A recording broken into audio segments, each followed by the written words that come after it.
The Raiders continue to solidify their defensive line. We'll talk about that and a lot more here on the morning edition of the Put On Raiders podcast.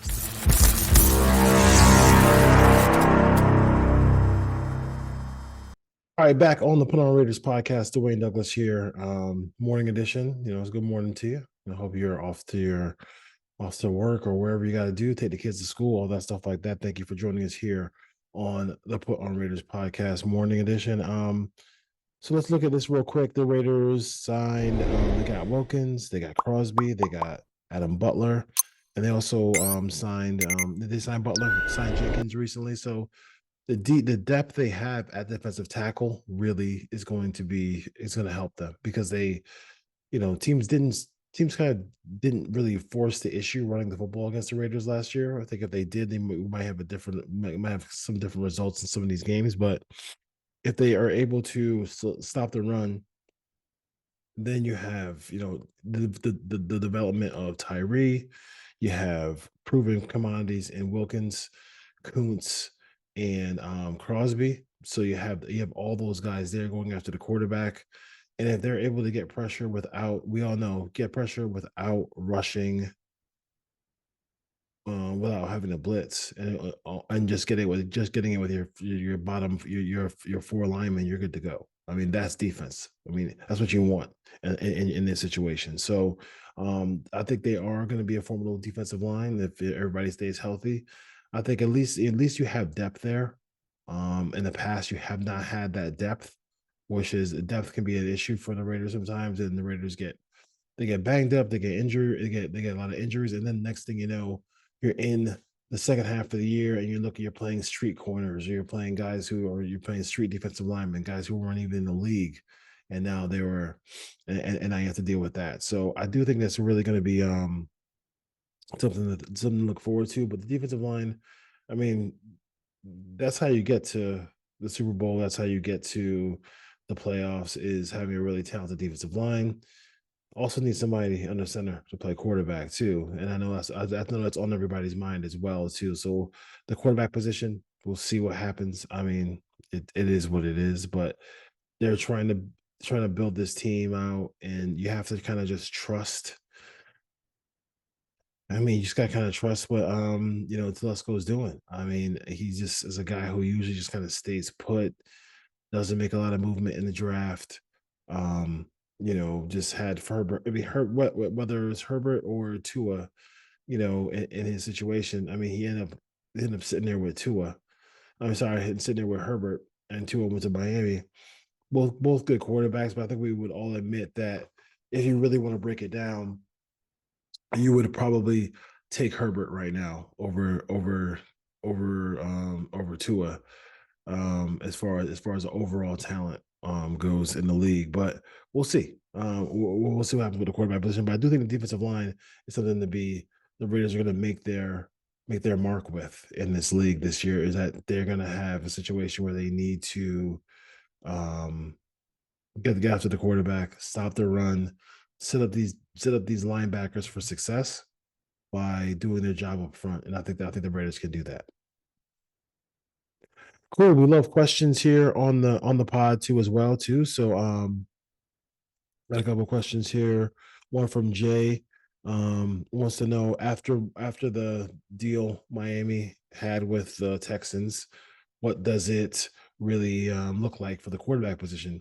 I think right now basically it's a 1 year deal for Gardner Minshew. They can move off of that in year two if they want to, but they got to have somebody to move it off to. And I think it's clear. I know some people, and I don't understand. Like, I think it's been so long since we've been a really good team consistently.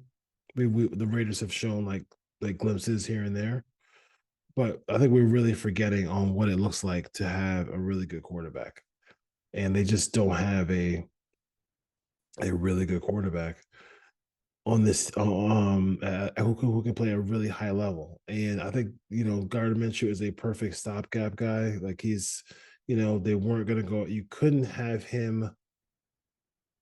bring Fields in. If they had a different offensive coordinator, maybe you give Fields a chance.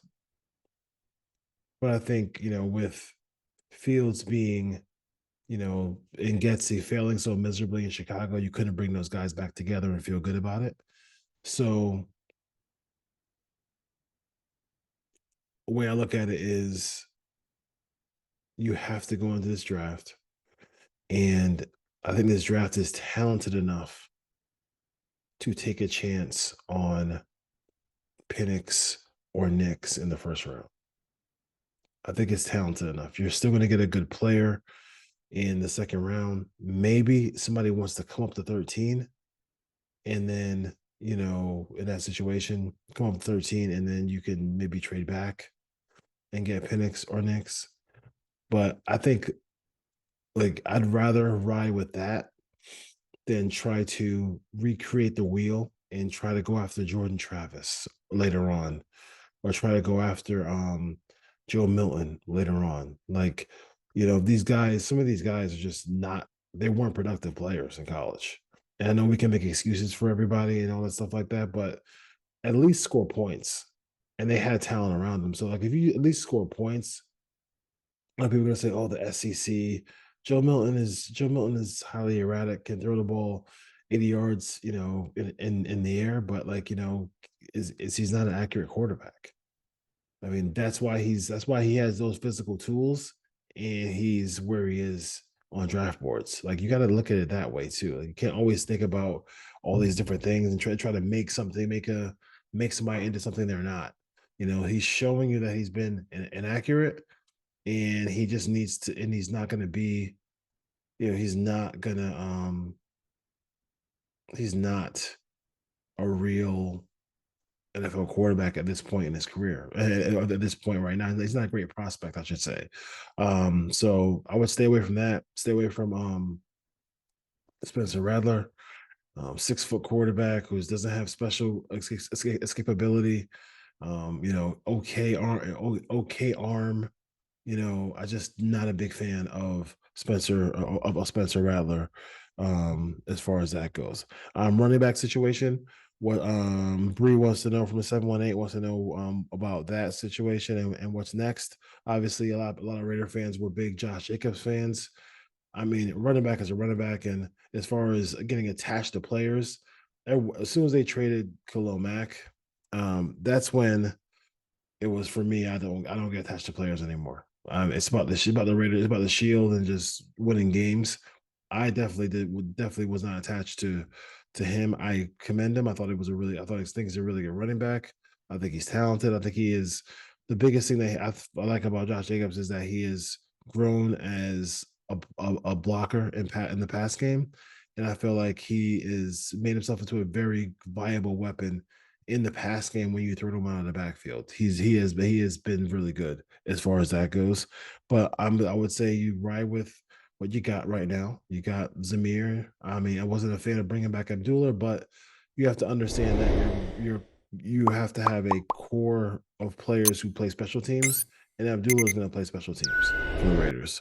So you draft a guy, whether it's Blake Corum, whether it's um, the kid out of USC, who had a really good, whose pro date's coming up soon, and then also you have, some other options there as well. The kid out of Louisville.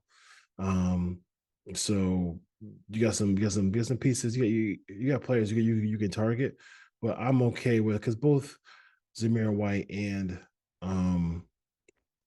Abdullah have NFL experience. So if you bring just a rookie in, I'll be good to go. But that rookie is kind of, I mean, I don't know if Marshawn Lloyd is going to be playing special teams. Like that's a question. Like you bring a running back, I don't know if Blake Corum is playing special teams. So you have to make sure that that the special teams might be an option for them. I know the kicking game is something where Carlson can just kick it out of the back of the end zone, but that's not an option for a punter. A punter might have to be able to, you might have to kick the ball and keep it in play. And the ball's going to be more in play when a kicker has the ball, when a punter has the ball than a kicker has the ball. So we'll see what happens as far as that goes. Mike from Sacramento wants to know, do I have any worries about AP in year one? Um, I think how they handle the first losing streak how they bounce back from that is going to be interesting. I would say I thought it was impressive that they bounced back after the Minnesota game where they got shut out. Kind of the game that kept them out of the playoff hunt, and then they had that, and then you go from there to Thursday night. That same Thursday night against the Chargers and score 70 points. That was cool. Um, but the worries I have about him is just finding a quarterback, because I feel like if he doesn't find a quarterback, as much as everybody loves Antonio Pierce, he's just not going to be around long. I mean, he's just not. I mean, it's probably, when you don't hear it leaked out about the deal, it sounds like he got a short deal, like a 3-year deal. They didn't want to sign Kingsbury to 3 years, so they probably didn't want them to be together or whatever. They probably wanted to have them overlap, like a coach overlaps his assistants. I'm not in love. I'm not in love with that part of it, but I do feel like he is taking the bull by the horns. He's not making any excuses. He's doing everything he can to help the Raiders become relevant again. But as good as yelling Raiders and that pride that the Raiders have, the pride in poise and all that stuff like that, didn't have a lot of penalties last year under AP. Played good defense under AP. They just need to find a quarterback for this head coach. And if they don't get a rookie quarterback for this head coach, my biggest worry is that Mike from Sacramento is that I just don't I just don't know if he's going to survive losing a losing season, and then you don't have a quarterback. I mean, you can't go forward and think, yeah, Gardner Minshew's perfect for a stopgap bridge guy, but let's be real. AOC is not the answer. So I know people are trying to say that he is. All right, man. Good for y'all. Good for y'all. You don't want to put your hopes up on Aiden O'Connell and live in that realm. Knock yourself out. But at the end of the day, he ain't the answer. And the AFC is filled with quarterbacks. The NFC is going to be filled with quarterbacks coming up soon after this draft. So for the Raiders and AP, the biggest worry I have is that he doesn't get a quarterback, because I think if he gets a quarterback, he has the respect of the locker room. They play good defense. All those things are right there for him. But it's not going to matter if you're losing the game, 21-10, because you can't score, and your defense has been on the field all day, and they give up 24 points because they just been on the field all day. And God forbid you get an injury to some of your defensive players, stuff like that. So the Raiders got to score points, and you score points in the passing game. So hopefully they were able to get a passer. All right. Enjoy your morning. Enjoy your day. Do your thing. And as always, go Raiders.